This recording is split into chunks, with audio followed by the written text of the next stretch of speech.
somewhere. I cannot tell you exactly where, but certainly in West Russia there lived a peasant with his wife, and they have twins, son and daughter. One day the wife died, and the husband mourned over her very sincerely for a long time. 1 year passed, and 2 years, and even longer, but there is no order in a house without a woman.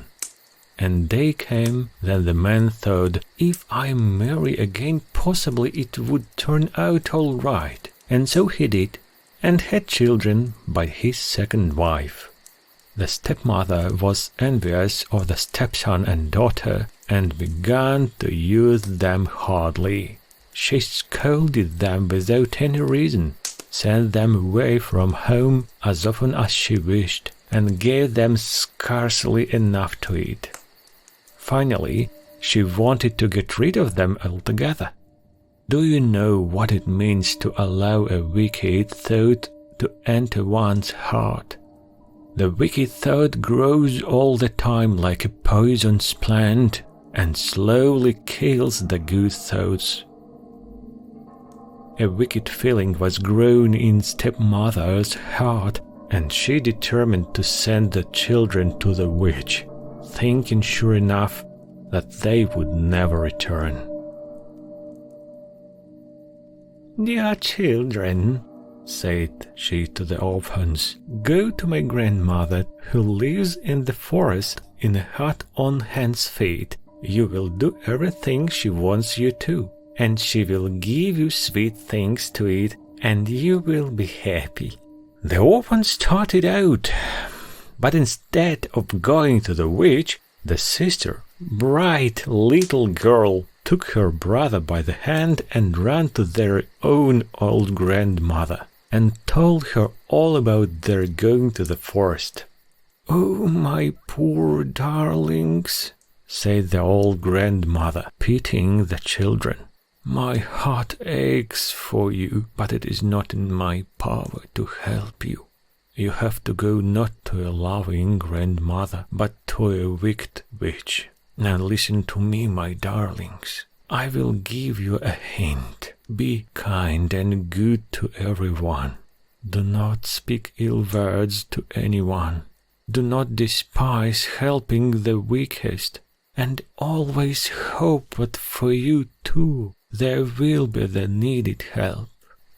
The good old grandmother gave the children some delicious fresh milk to drink, to each a big slice of ham. She also gave them some cookies. There was cookies everywhere, a lot of cookies, and when the children departed, she stood looking after them a long, long time. The obedient children arrived to the forest, and, oh wonder, there stood a hut, and that curious one. It stood on teeny hen's feet, and on the top was Rooster's head. With their shrill childish voices they called out loud, "Hut, hut, turn they back to the forest, and they front to us." The hut did as they commanded. The two orphans looked inside and saw the witch resting there, her head near the threshold, one foot in one corner, the other foot in another corner, and her knees quite close to the ridge-pole.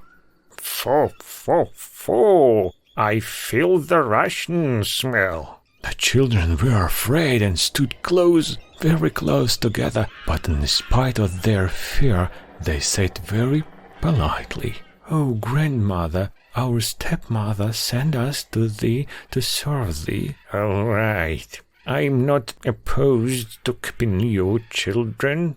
If you satisfy all my wishes, I shall reward you. If not, I shall eat you up." Without any delay, the witch ordered the girl to spin the thread, and the boy, her brother, to carry water in a sieve to fill a big tub. The poor orphan girl wept at her spinning wheel and wiped away her bitter tears. At once All around her appeared a small mice, squeaking and saying, "Sweet girl, do not cry.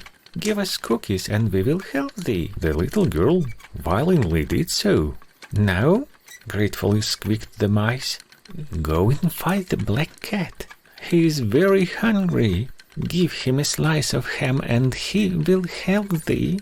The girl speedily went in search of the cat and saw her brother in great distress about the tub. So many times he had filled the sieve, yet the tub was still dry.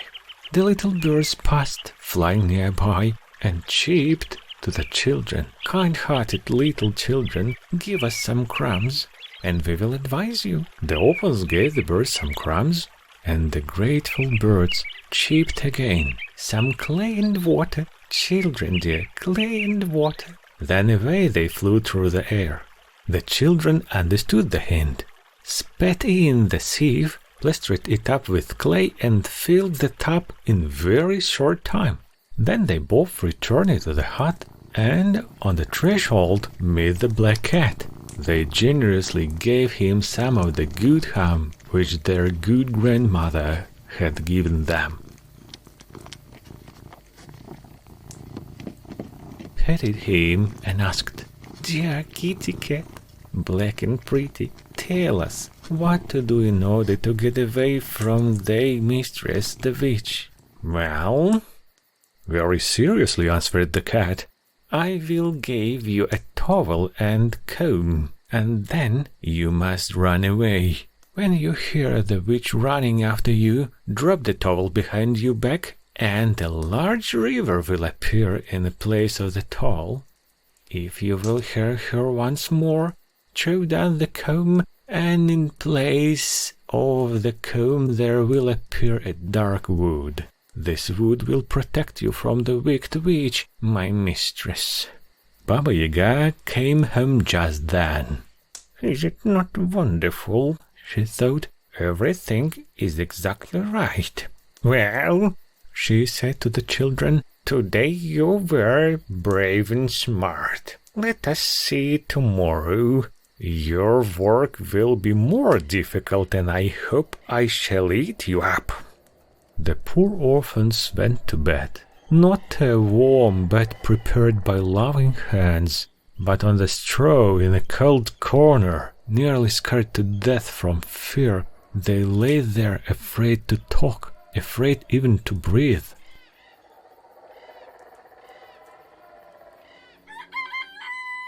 The next morning, the witch ordered all the linen to be woven and a large supply of the firewood to be brought from the forest.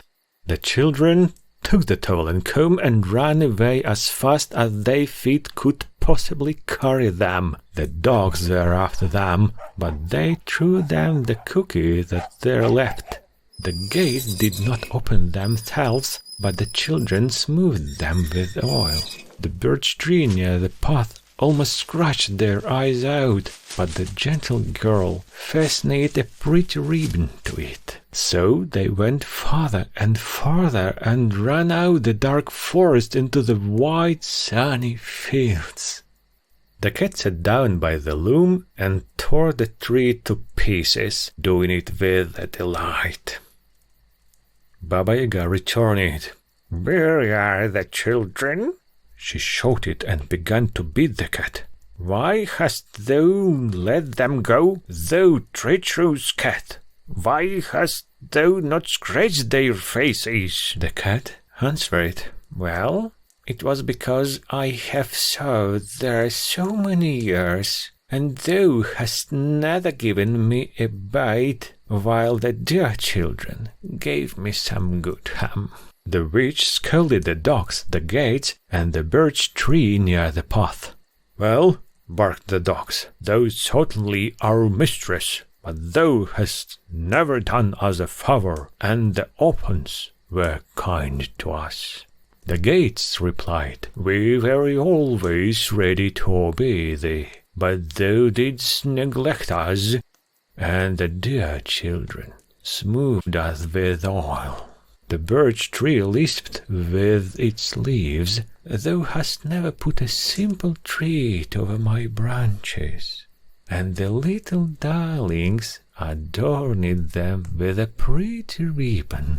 Baba Yaga understood that there was no help and started to follow the children herself. In her great hurry, she forgot to look for the towel and the comb, but jumped astride a broom and was off. The children heard her coming and threw the towel behind them. At once a river, wide and blue, appeared and watered the field. Baba Yaga hopped along the shore until she finally found a shallow place and crossed it. Again the children heard her hurry after them, and so they down the comb. This time a forest appeared, dark and dusky forest, in which the roots were interwoven, the branches matted together, and the tree tops touching each other. The witch tried very hard to pass through, but in vain, and so very, very angry she returned home. The orphans rushed to their father, told him about their great distress, and thus concluded their pitiful story. "Oh, father dear, why dost thou love us less than our brothers and sisters?" The father was touched and became angry. He sent the wicked stepmother away and lived a new life with his good children. From that time he watched over their happiness and never neglected them any more. How do I know this story is true, you ask? Why, one person was there who told me about it.